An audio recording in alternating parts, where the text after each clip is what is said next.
अहमद रहमतुल्लाह अलैह फरमाते हैं कि मैं तहज्जुद की नमाज पढ़ने के लिए मस्जिद जा रहा था, तो बीच में कब्रिस्तान पड़ता, अभी बहुत टाइम था, तो मैं कब्रिस्तान के अंदर दाखिल हो गया। तो सोचा थोड़ा फातिहा पढ़ दूं। तो एक पेड़ के पास मैं बैठा, मेरी आंख लग गई। तो मैं देखता हूं क्या हूं कि तमाम कब्रें शक हो गई, फट गई, तमाम कब्रें फट हो गई है। उसमें से सफेद पोश लोग निकले हैं, एक झोला हाथ में कुछ उठा रहे हैं, झोला में डाल रहे हैं, उठा रहे हैं, चुन रहे हैं, झोला में डाल रहे हैं। एक आदमी उसमें ऐसा है, वो टेक लगा के बैठा है। तो मैंने उस आदमी से पूछा कि भाई ये कौन लोग हैं, क्या चुन रहे हैं, ये कौन है? तो उस आदमी ने जवाब दिया, हम लोग मोमिन की रूहें हैं। सुभान अल्लाह बोले दमाशा, मरने वाले मोमिनों की रूहें हैं, ये लोग क्या चुन रहे हैं? तो उन्होंने जवाब दिया कि इनके घर वाले इसके नाम से ईसालो सवाब के काम किए हैं, दुआ किया, बख्शिश मगफिरत की दुआ किया, सदका खैरात किया है, वही सब नेकी चुन रहा है। तो इन्होंने उस बैठे हुए आदमी से कहा कि आप नहीं चुन रहे, ये लोग चुन रहा, आप नहीं चुन रहे। तो उन्होंने कहा कि मैं क्यों चुनूं, मेरे लिए थोक आता, थोक। बोला मतलब? तो उन्होंने कहा कि मतलब यह है कि मेरा बेटा हाफिज कुरान है, रोजाना ये खत्म कुरान पढ़कर मुझे बख्श देता है। सुभान अल्लाह बोला। मुझे चुनने की क्या जरूरत है, मुझे एक एक नेकी चुनने की क्या जरूरत है? मेरा बेटा रोजाना ये खत्म कुरान पढ़कर मेरे हक में दुआ कर देता है, अल्लाह के फरिश्ते थोक लाकर मेरे पास नेकियां लाता है। मेरे भाइयों, आज अफसोस है, ये हमारे मामा हाफिज़ व कारी जनाब नज़रुल इस्लाम साहब, वो गवाह, आज मेरी माँ नहीं है ना मेरा बाप है। आज मुझे अफसोस होता है कि काश मेरी माँ जिंदा होती, मेरा बाप जिंदा होता। जब खिदमत करने के लायक नहीं था, खिदमत कर ना सका, और जब उस लायक हुआ तो माँ चली गई, बाप चला गया। बहुत सारे इसमें लोग हैं जिसके माँ नहीं है, जिसका बाप नहीं है, उनके दिल से पूछो जाकर माँ बाप क्या होता है, हमसे पूछो माँ क्या है। मत पूछो रातों को मैं भी, मत पूछो रातों को मैं भी, कैसे कैसे सोता हूँ। जब जब माँ की याद सताए, चुपके चुपके रोता हूँ, चुपके रोता हूँ। मत पूछो रातों को मैं भी, कैसे कैसे सोता हूँ। जब जब माँ की याद सताए, चुपके चुपके रोता हूँ, चुपके रोता हूँ।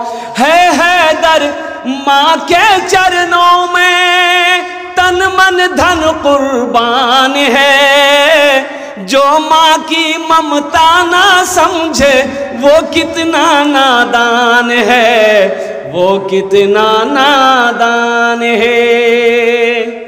एक आदमी रास्ते में जा रहा था, ठोकर लगी गिरा, तो देखा कि एक खोपड़ी है, उठाया, हाथ में उठाया, उलट पलट कर देखा, बोले भाई आदमी को खोपड़ी जी हो। तो उसमें लिखा हुआ था कुछ हुआ है कुछ बाकी। बोले बाबी करो बाकी कीजिए रहो। मरे हुए ना जाने कितना साल उसको हो गया होगा, इसका जिस्म मिट्टी में मिल गया होगा, अब इसका बाकी क्या है? तो आदमी बड़ा चालाक था, बोले कि देखे लगते हमारी बाकी कीजिए।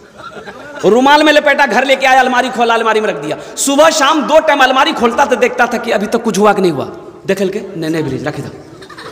जब 4-5 दिन हो गया तो इसकी बीवी सोचने लगी कि अलमारी में फुदकी बाप रखल के इसकी। इस सुबह शाम अलमारी खोले जी, ताला मारी के चाबी पॉकेटों में रखी, जरूर कोई बात। बोले अच्छा हमें पता कर की बात। अब वो तो पता कर ही लेगी, पता करेगी नहीं करेगी? हाँ, उससे बड़ा मिनिस्टर कोई नहीं है। ज्यादा बोलबा खाना बंद करी तो।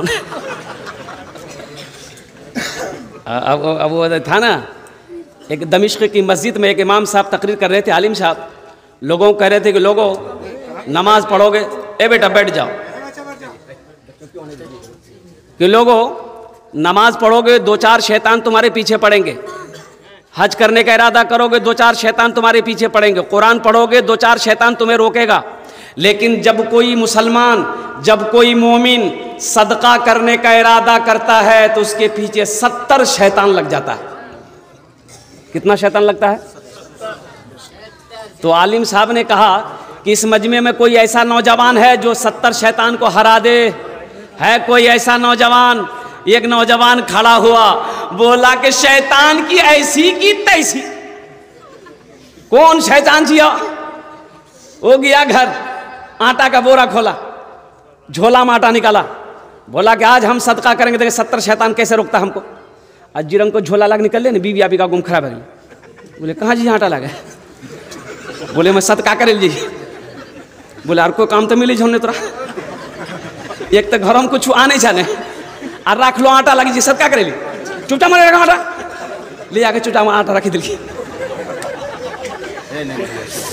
आदमी के जल शाम बैठी गली बिरू तो एक आदमी कहल कि हो सदका कर लो, शैतान घरे लो। बोले भैया शैतान हरा ली, लेकिन जिरंग निकले जान ले शैतान अम्मा अभी खराब है गली।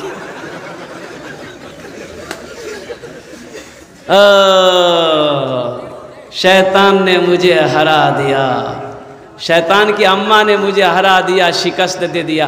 तो ये आदमी ना, वो बीवी सोची कि अच्छा ठीक अलमारी में रखा क्या पता चल जाएगा। ये खाना खा के सोया, बीवी चाबी निकाल के रख ली। ये खा करके उठा, सो करके उठा, कपड़ा पहना, बाजार चला गया। बीवी सोची बड़ा अच्छा मौका है, चाबी ली, अलमारी खोली। अलमारी खोली, देखते रुमाल में कुछ लिपटा हुआ है। तो रुमाल जो खोली ना, देखी खोपड़ी है।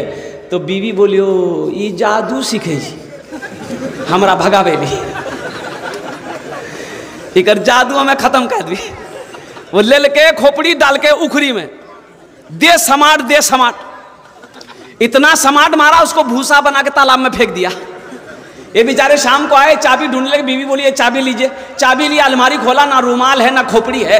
तो पीछे से बीवी बोलती है की छाबे जा खोपड़ी आते जादू सीखे जरा हमरा भगावेली, इतना सस्तो जी। बोले नहीं नहीं हम जादू नहीं चाहिए, खोपड़ी की बोली? बोली खोपड़ी उकरो तो वो हालत कर ली इसकी वहां जानती। बोले की करलन वहां तो हमरा जानना छा। बोली उखरी में दाग इतना समाट दिली कि भूसा बना के तालाब में फेंकी दिली। उकर शोहर बोली बस समझी लानी यहाँ उकरो बाकी झिली ले। जलवा फरमा है मेरे, जलवा फरमा है मेरे,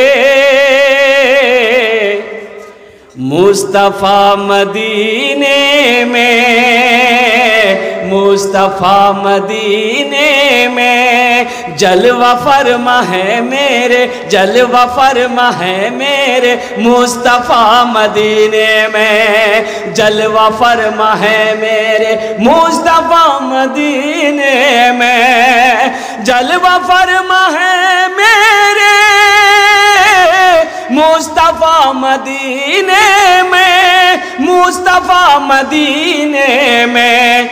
आमिना का रहता है अरे लाडला मदीने में, आमिना का रहता है लाडला मदीने में, लाडला मदीने में। दर्द गम का होता है, दर्द गम का होता है खात्मा मदीने में। दर्द गम का होता है खात्मा मदीने में। दर्द गम का होता है खात्मा मदीने में, खात्मा मदीने में। हर मरज की मिलती है बस दवा मदीने में, हर मरज की मिलती है बस दवा मदीने में। मदीना कौन कौन जाएंगे जरा हाथ उठाएं, इंशाल्लाह मैं दुआ करूं। आसियो चलो लेने दाखिला मदीने में, दाखिला मदीने में। आसियो चलो लेने, आसियो चलो लेने दाखिला मदीने में, आसियो चलो लेने दाखिला मदीने में, आसियो चलो लेने दाखिला मदीने में, दाखिला मदीने में। खुल गया है रहमत का, खुल गया है रहमत का अरे मदरसा मदीने में, आमिना का रहता है लाडला मदीने